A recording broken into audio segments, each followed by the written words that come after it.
every system is fallible because, as you say, it's made up of people. And, we got to look and say, would we be any different in that dynamic under the pressures that they face? But it's hard when some of the systems are not really set up to help people succeed. They make it harder, and I think, a system which allows political lobbying with potential financial incentives is always going to make it difficult for those people, and it's hard sometimes with the pressures that people are under. And I think that's where people's prayer support and encouragement for that people would make the right decisions, that they wouldn't get drawn off into, the issues that the soul or sometimes even their personal needs.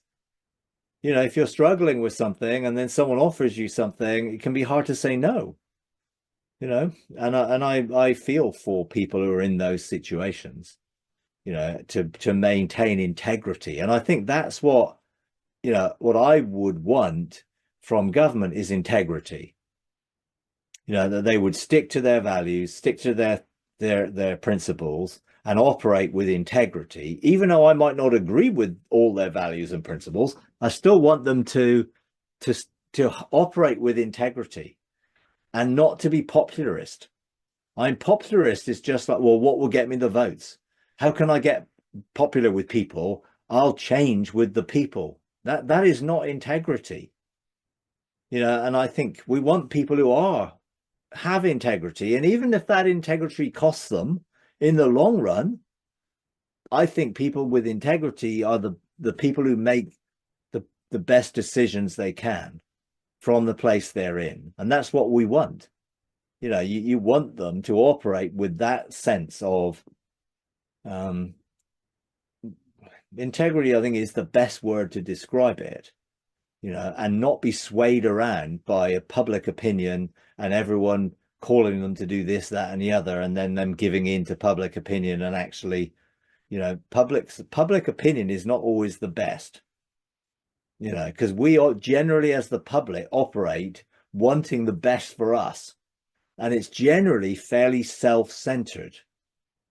And I know I was talking to someone the other day about voting and they said, well, I vote on economic basis always. So I said, well, what do you mean? And I was like, well, I'm an economist, I got an economy degree, so I vote for those who I think will manage the economy the best. So I said, okay, well, that's interesting. I don't.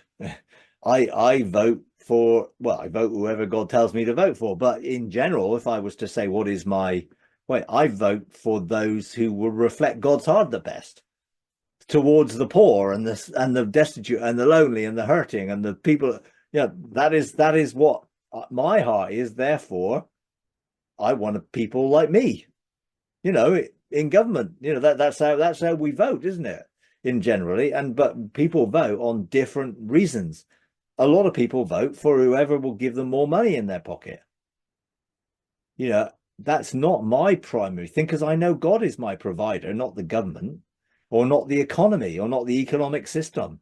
Therefore, you might be in a recession, but you can thrive with the blessing of God. You don't have to be subject to what's going on and be under those circumstances when we have God for us. If God is for us, well, who can be against us? And I think even in situations of economic hardship, we should have an expectation of God's provision for us in it, rather than, well, I'll vote for whoever can give me the most money in my pocket, when in reality, that might mean a lot of other people suffer. And I don't want people to suffer. So I sort of have a social conscience for society in general, rather than me in particular.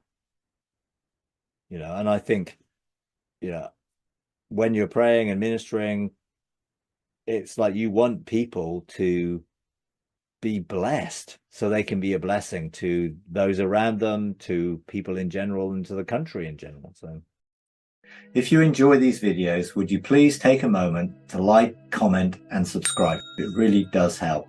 Thank you very much.